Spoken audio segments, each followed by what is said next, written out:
This summer, the World Cup is coming to London. The Paddy Power CONIFA World Football Cup, that is. For those of you that don't know, CONIFA is a confederation for teams not affiliated with FIFA, thus denying hundreds of millions of football fans the thrill of an international tournament. The nations taking part include Tibet, shunned by both FIFA and China, Matabeleland of Zimbabwe, the United Koreans of Japan, and of course, Cascadia of the Pacific Northwest. On May 31st, the tournament kicks off in London, and at Paddy Power we love the idea of a global sporting event which champions the underdog. I'm Paddy Power, and this is CONIFA!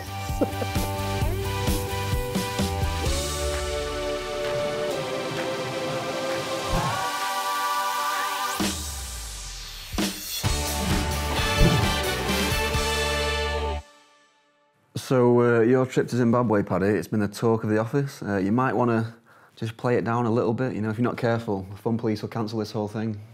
There's no holiday, like. I mean, it was some trip, to be fair, but like we had, God, when you think about it, Victoria Falls, got so close and personal with rhinos, the vast African savannas. It was just... Yeah. This is why people are talking about it, okay? Right, next trip.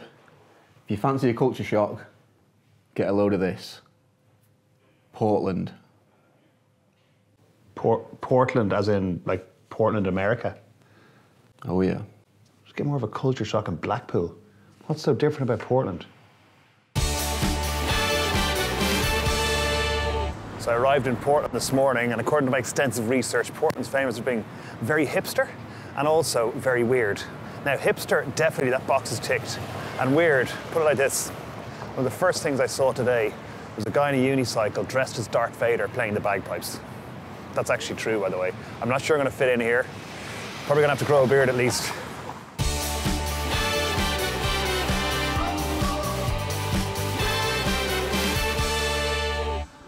I'm here at Mount Hood, in the heart of the Cascade Mountains, which give the Cascadian region its name and the people their cultural identity. The trees here inspired the region's flag, and this breathtaking scenery is what brings all the Cascadian people together. Cascadia is a region of the Pacific Northwest of America and Canada, incorporating the area around the mountains known as the Cascade Range, from which the area gets its name. Cascadia consists of the Canadian province of British Columbia, including Vancouver, and the American states of Oregon and Washington, also reaching into northern California and Alaska, depending on who you speak to. If it was an independent country, Cascadia would be the 20th largest in the world by land area, with a population akin to Ecuador or Zambia at around 16 million people. As an identity, Cascadians draw heavily on nature as inspiration, such as the Douglas fir on the nation's flag, or for their way of life, which is typically eco-friendly.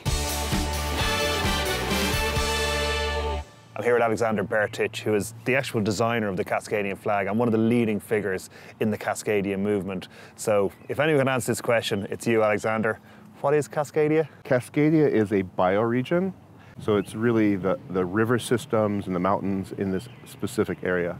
So what is the Cascadian movement? I grew up in the forest around here, and there was lots of spread of suburbia and development. And one of the forests I meditated in a lot and stuff was being wiped out. It was like, this is home. So I went to go fight the developer. And I used to like paint over the trees. They have marks on them, X marks, and I'd repaint over them with wood color, wood and stuff like that, pull out their stakes and stuff. And realized, if I stop one developer, they're still going to continue. I need to get into their minds. And it was the chainsaw operators and the bulldozers, drivers, who I needed to get into their mind and see that forest as not something of a profit or an object, but to see it as something that they can connect to. And the goal is to get people to identify with that tree and see themselves as an extension of it and vice versa. So it's obviously going to be a big thing to see the Cascadian flag and the Cascadian people represented at an international tournament. Right. For you personally, how does that make you feel? Oh, it's kind of mind-boggling. When I go to the local games and I see the Cascadian flag flying there, sometimes I have to go like, wait, I designed that? Has Donald Trump had any impact on you and your movement? Yeah, it's had an impact. It's just been, the whole thing has just been surreal with Donald Trump. I mean, just in general, even away from the Cascadian movement, this guy who, somehow we ended up with a president who's a internet troll. And it's unbelievable. It's like, he's so unstately. He's so undiplomatic, which I'm sure his supporters love, but it's had an impact. We've seen the rise of a lot of hate groups. At the same time, you know, we get a lot of posts in social media, you know, wanting to break away just because of Donald Trump. America is known as the home of excessively sized meals. And as a fan of Man vs. Food, I always fancied my chances at completing one of its challenges. So while in Portland, I decided to put my money where my mouth was, literally, as I took on an eating challenge with a gambling twist. So this is the deal. I have to eat a big sandwich that's this size, like a Homer Simpson style sandwich. It's 24 inches long, a pound of Greek fries and 32-ounce fountain drink. Not great with measurements, but like 24 inches, that's 2 feet, like so that's 2 subs, 2 foot long subs, which gotta be able to do that. I'd say I've probably done that before. And the gambling element is brilliant. So I put $50 in. It's now standing at $450. So not only will I be very satisfied and full after my lunch, I'll also be $450 richer. Hi, I'm Jake. Hey Jake, Paddy. Welcome nice to our meet you. restaurant. Thanks very much, yeah. This is Kelly. He's your challenger today. Kelly, best of luck. Rules are stay seated at all times. You have 1 32-ounce drink, 1 pound of fries, and a large sandwich to finish. You must finish it all in 1 hour. You're not able to get up. If you need to stop for any reason, go ahead and pace yourself, but please do not leave your seat. Okay? All gone, 1 hour, you complete the challenge. How hard can it be? All right, boys, good luck. Fuck! Best luck, man. You too. Cheers. Let's do it. Break a leg. I can't lift it. It's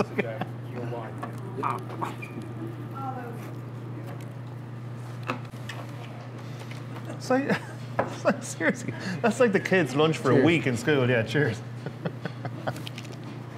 Tastes really good, but it's quite big. It was like 1, 2, 3, 4, 5, 6, 7, 8, 9, 10, 11, 12. 12 slices of ham, 7 slices of cheese, 2 salamis and a tomato, just in this bit.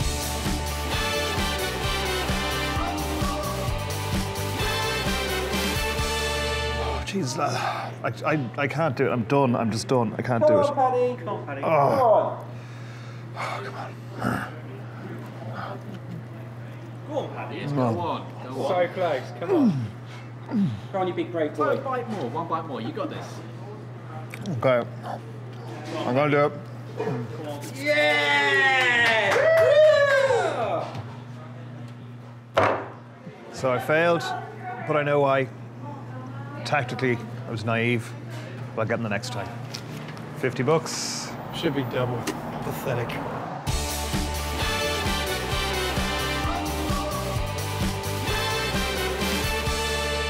We're in Portland, which is in Oregon, which is the first of the United States to legalize cannabis, which is obviously a big deal back home. And today happens to be 4/20, which is 20th of April, which is the National Stoners holiday. And well, the production crew have persuaded me to have a hash brownie day that's in it and all that. So the work experience kid and the producer have gone together for me, and we're going to sit down and eat it just here outside the courthouse, which is mildly weird, but we'll see. Okay. A little bit apprehensive about this. I've never had one of these before, and I'm wondering what it tastes like. Looks pretty much just like a brownie. Okay. It tastes pretty much like a chocolate brownie, but there's definitely something in it. Like I could taste something. I'm not sure what it is, but it tastes something unusual. I've had to eat loads of weird stuff on this adventure that we're on around the world, and this may be one of the strangest things. I've eaten worms and all that, but this is kind of strange, is that? I don't know what I'm meant to feel, but it's pretty relaxing, to be honest. It's nice. It's growing on me, it's right. It's a bit like Guinness. Getting used to it. It's kind of an acquired taste thing. Okay, I'm not sure what I'm meant to feel like. Well, am I meant to feel like drunk or something, or like what's meant to happen? Because I feel a bit.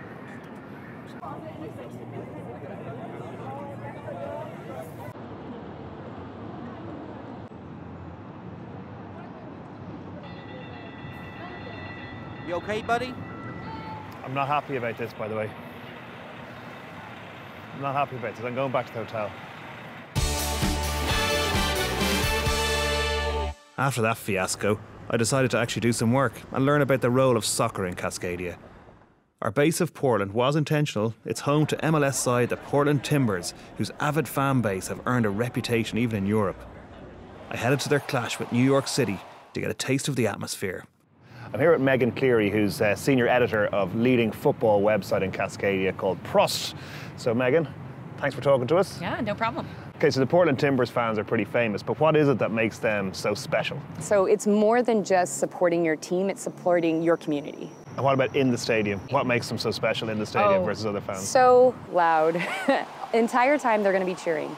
Entire time they're going to be on their feet. You're not going to see people sitting in the TA sections. And that's not completely different from other stadiums, but it's just the force and energy of the Army is something different. And everybody recognizes that Providence Park is just a different place for fans. So being Cascadian yourself, obviously having a team from Cascadia represented in an international tournament, maybe it holds extra significance this year because the US didn't qualify for the FIFA World Cup? It does, but I think it would have held significance anyway. The US men's team, that was a big disappointment, and I think it was a disappointment across all lines. But having any part of your identity go and compete on an international stage, it's going to be exciting. We're all fans. We're all soccer fans, so. Or actually, I shouldn't say the word fans, it's supporters. Supporters, that's a big okay, deal. yeah. You should say supporters. Why? There's a difference. Fans just sort of cheer, but they aren't a part of the team. Supporters care about their team and really bring it in. So it's just a slight difference. We're not just buying gear to buy gear. We're buying gear to support our team. We're showing up even if we have no gear. It's really about the team and the community, and that's a supporter. So match day today, if you weren't talking to us, what would you be doing? Well, usually we start with Premier League. So we're up at 4 a.m. We're up at some local bar because they usually open for Premier League games.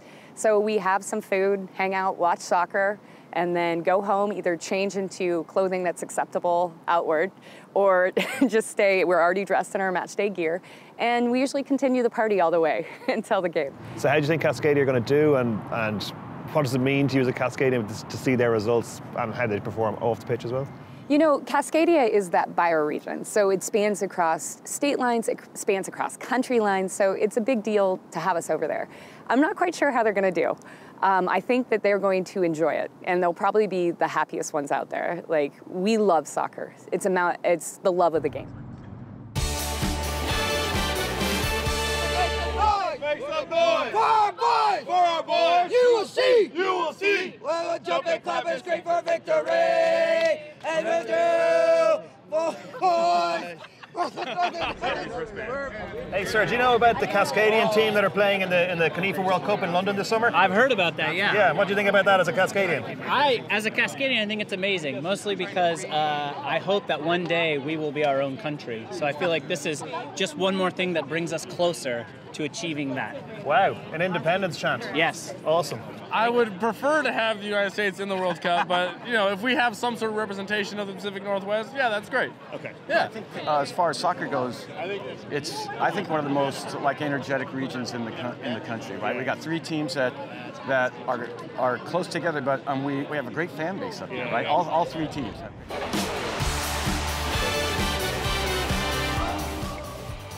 I also later visited Timber Jim Serrell, the man who kicked off the tradition of sawing a slab off a log every time a goal was scored.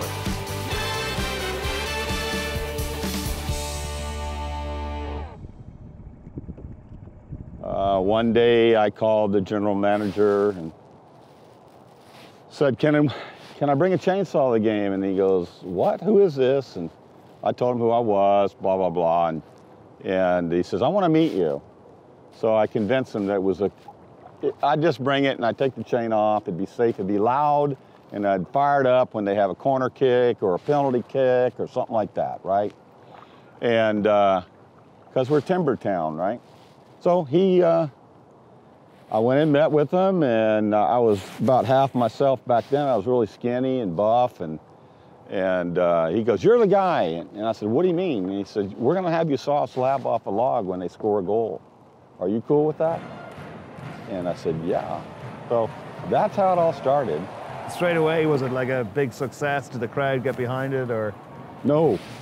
One game was dead, and Keith came over to me, Keith Williams, he was a general manager, and he says, Jim, see if you can get the crowd pumped up. And so I tried, and I failed.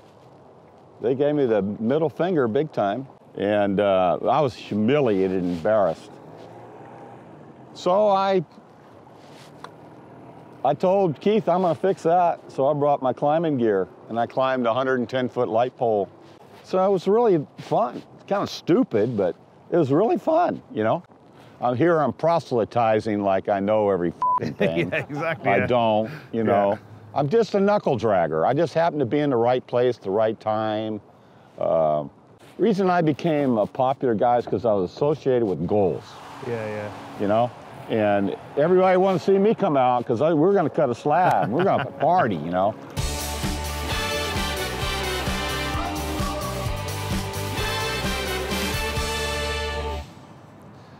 So tell us a bit about football in Cascadia. It's huge here. Probably more participation overall than any other sport from the youth level on up. There's obviously the rivalry. You've got Portland, Seattle, Vancouver that all have MLS teams. It's a bitter rivalry between the fan bases of those groups. So we're gonna go watch these guys train? We actually haven't trained yet. We've got our coach in Carlisle, we've got a scout over in London, and the majority of the players we're talking to are already in the UK. Okay, hang on a sec. So your coach, your scout, and your players are in England? Yeah. Did we know this?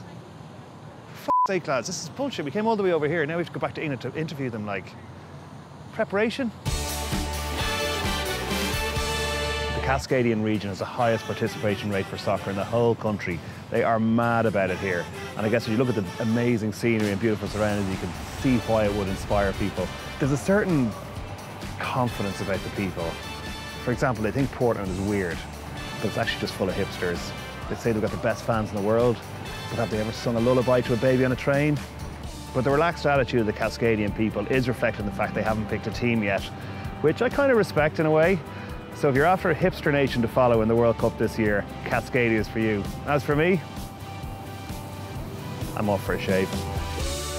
For information on how to buy tickets for the tournament, go to news.paddypower.com/CONIFA. Sure, they're only £9.